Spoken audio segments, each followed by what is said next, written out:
Okay, good morning, everybody.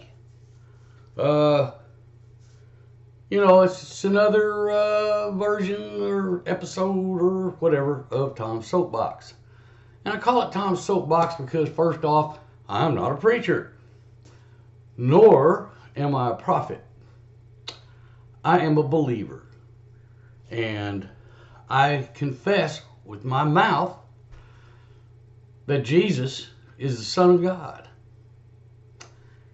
And that he came and he lived the same years of sinless life that Adam did. But at the point that Adam sinned and brought the curse upon us that we all suffer today, Jesus was on the cross, paying the price for that rebellion. We now live in an age which is called the church age. And folks, that age is soon, very soon, at the door soon, coming to a close. And one day, you're going to wake up, and there's going to be millions upon millions of people who are no longer here. And those people that are not here will be the ones that were watching as Christ asked them to do. Okay? So what I want to start with this morning is, because I'm sure a lot of you, even though you're going to criticize me, may even reject the truth, which is not what I'm going to tell you, it's what is, and that is Jesus Christ. He is the truth. Okay? What I want to tell you about is the truth. That is Jesus. So I'm going to read to you out of Romans 10, starting in verse 9, okay? And I want you to listen, because this is purely as simple as it sounds. But you got to believe it in your heart. All right. This is verse 9, chapter 10 of Romans. That if you confess with your mouth Jesus is Lord, and believe in your heart that God raised him from the dead, you will be saved. For it is with your heart that you believe and are justified, and it is with your mouth that you confess unto salvation. That is what will save you. Believing and confessing. So I'm here today, and I've done it in other videos, but I'm going to do it in this one too. I'm going to confess to you Jesus is Lord. And he died on that wooden tree, that cross, for our sins. He made restitution for the sin of the first man, Adam, at which was that punishment was passed on to the rest of us, because spiritually he died and the rest of us were born spiritually dead, and the only way to life is to be reborn spiritually. That is being born again. Okay. We're going to go to Isaiah 46:10, because this verse, to me, okay, this is one of the most important, and to me, the most important verse in the Bible. And I'm going to tell you why, because it tells us exactly what we need to be looking for. And you got to be wise enough to see it and to look for it. And what does the Bible say? Ask and it shall be given, seek and you shall find, knock and the door will be open. And folks, I'm living proof of this. The Lord opened a door for me not long ago. And I've been trying to figure how do I get people to understand it. And I have found there's just, I don't know. So just to come out and tell it as best as I can, being the uneducated tradesman that I am, I'm only just going to tell you what I understand and you go from there. But let's read the verse. We're going to start Isaiah 46, chapter 9, and we will go through verse 10. Okay?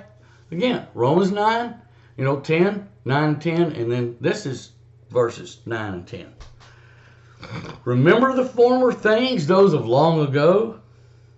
I'm God, there is no other. I'm God, there is none like me. I make known the end from the beginning, from ancient times, what is still to come. Understand, the end from the beginning, and from ancient times, what is still to come. I say, my purpose will stand, and I will do all that I please. And every word in these two verses of Isaiah 46, verses 9 and 10, is true, 100%, and I'm going to tell you how you know. If you go to the Hebrew writings, the Bible, the original Hebrew pre-Babylonian, and you read the first word in Genesis is the word Bereshit. And we interpret that in the beginning. In Hebrew, it means in the beginning, but it also has 5 other Hebrew words in it. And these words declare the end in the beginning. And folks, I'm going to urge you to search for, do an internet search for, does God declare from the end from the beginning? And I believe you will find a very interesting teaching on the Hebrew word Bereshit. I wish that I was fluent enough in Hebrew tradition to teach it, okay? But basically, what it tells us is that Jesus, the Word, in the beginning was the Word was with God, and the Word was God. That tells us that the Word, being the Prince of God, and also being God. Let's cut to the chase. The Word became flesh and dwelled among us, lived 33 and a half years, was crucified in 30 AD, placed in the grave, was there for 3 days, arose, came out of the grave. There were witnesses, and at the same time that he became the first fruit of the resurrection, others as well. Remember, in the resurrection of Jesus, there were others resurrected. Believers of the day were resurrected. Okay? What you need to understand is this word Bereshit tells us there's going to be 7,000 years of history. Okay? The Bible also tells us that in the year 6,000, Jesus will return and rule and reign on earth for 1,000 years. After which will come the great white throne judgment. And after said judgment will come the fire that will destroy this present earth and all the heavens. And the final verse in the Bible, the book of Revelation, tells us, okay,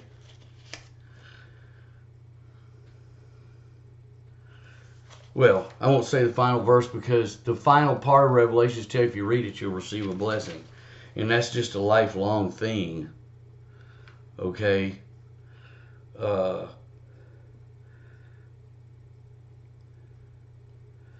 I have to find it, and I hate that because it's one of the verses that I don't know well.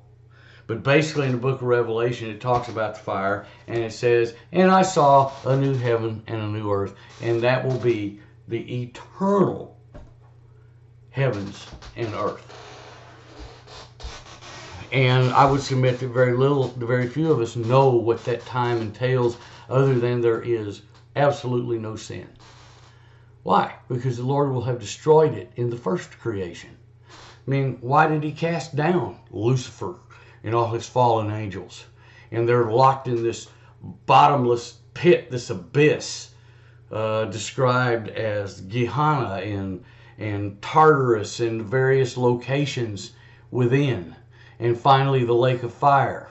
Because I'm just telling y'all, there's coming a time when God's going to end what we have now and begin what was meant in the beginning.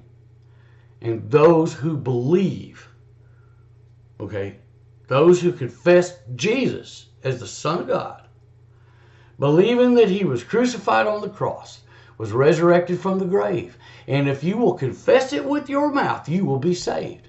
It doesn't say that, oh, if you're a Baptist, you can't dance or drink beer, or, you can't have music in your church, or you can't do this, you can't do that. There's a reason, folks, that I don't go to church.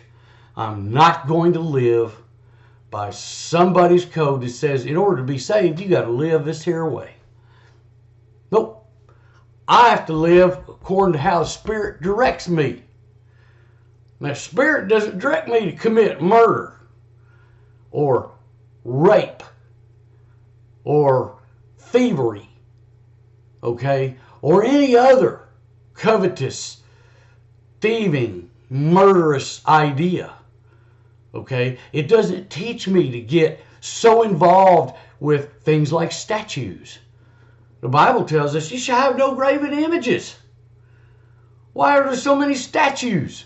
Why do people have to have graven images? And then why do they allow the graven images to divide them? Okay? I mean, come on, guys. It's okay to stand for right, and it's okay to contend for your faith, and it's okay to defend yourself. Nowhere in the Bible did believers be told to get ran over by them that don't. See, a lot of times, man, I have a Bible in one hand and a firearm close at hand. I will defend myself, my home, my family, okay, my property. Yes, my land to me may be worth taking a life. Because if you have so little regard for me and my property, then you've already murdered me, and I'm not going to allow that. Okay? I'm just not going to do it. Now, I'm not saying that I'm invincible or that I can't be killed. But see, if you get me, you've done nothing. Because I'm going to be with the Lord. That's where I'm going. See, that I'm confident of. In fact, I'm so confident that I will tell you that within no more than 3 years, the church will no longer be here. And the word Bereshit tells me this. And it tells me somewhere in the neighborhood of 2030 that Christ will physically return to earth and will rule for 1,000 years. And it tells me between this moment and 3 years from now, there is coming upon this earth a time of which man has never suffered at all. Just have never seen it. And it's coming. You people can believe it if you want or not. It's not going to affect whether you go grocery shopping today, or whether you pay your electric bill, or whether you drive into town to purchase some ammunition, go to the rifle range, go to the church to worship the Lord. See, for me, I worship the Lord every day, especially every morning when I wake up. I have to have some sort of time with the Lord, some word of teaching or knowledge or quiet time. Okay?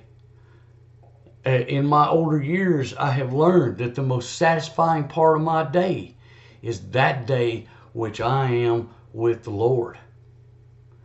And I want people to know that you ain't gotta be, you ain't gotta be one of them nuts. Because I can't declare to you the time, the hour of the day. The departure of the church, I can tell you, is within a certain time frame. Because we're only allowed 6,000 years before Christ comes. And guess what, folks? On this day, we are less than 10 years from 6,000 since 4004 BC when man was created. So let me make sure y'all understand. You know, the Lord is coming to take his church out. And you got to be watching. He told us to be watching. And if you study the parable of the 10 virgins, you'll understand. The 5 that weren't watching, they get left behind. The 5 that were watching got taken with the bride. Folks, be watching. Okay? Confess Jesus and know that your time to go be with him is very short. And we need to reach as many people as possible. And as many of us, like myself, you know, I'm a very straightforward speaker. It's easy for me to offend people. Easier than most, it seems. But that's why I changed my picture on Facebook. Because I don't need to be liked or accepted. I don't care. The only reason I'm telling y'all this is because it's what the Lord wants each of us to do in whatever way we can, to warn that the time that he's coming to get his bride, that is the believers, those watching, he's going to come get those who are asleep or not watching, who love the world and not the Lord. They're going to get left behind. Then the time comes. And I really wish y'all will watch the movie Left Behind, because those that are left behind come very quickly to realize what has happened and what they must do. Okay? And as you follow the series, if you're so inclined, you realize just how many survive the tribulation versus how many do not. Well, that's fine. If you get into tribulation, you accept the Lord, and you will contend for your faith and die for it, that's great. But I'm going to submit a challenge to you. If you're not willing to live today for the Lord, if you're not willing to do that, what makes you think when the time gets tougher than it's ever been that you're going to die for the Lord then? It's serious considerations, people. I'm asking you in the name of the Lord, for the glory of Jesus Christ, that you would seek him while he is near. And watch. Lift up your head, for your redemption draws near. And folks, I'm not kidding. God declared the end from the beginning. Who does that? Only one. Only one. You got to know. You got to believe. And then I'll see you in heaven. And there are a bunch of people right now that I really love. I really have a lot of respect for them. But I detect they're not watching. And I do question their level of faith and wonder, will I see them in heaven? I sure want to. And there are a lot that have already died that, you know, I wish would have come to the Lord, because I'm going to miss them. Anyway, that's enough. I done spoke long enough. Study the Bereshit, Berisheet, prophecy in the beginning. Study that. Look it up. Understand our time is short before the departure of the church. And I implore you, all of you who would see this, to do two things. Confess Jesus with your mouth, believe in your heart, and watch, because he's coming soon. Okay? Be blessed, y'all. Have a good day.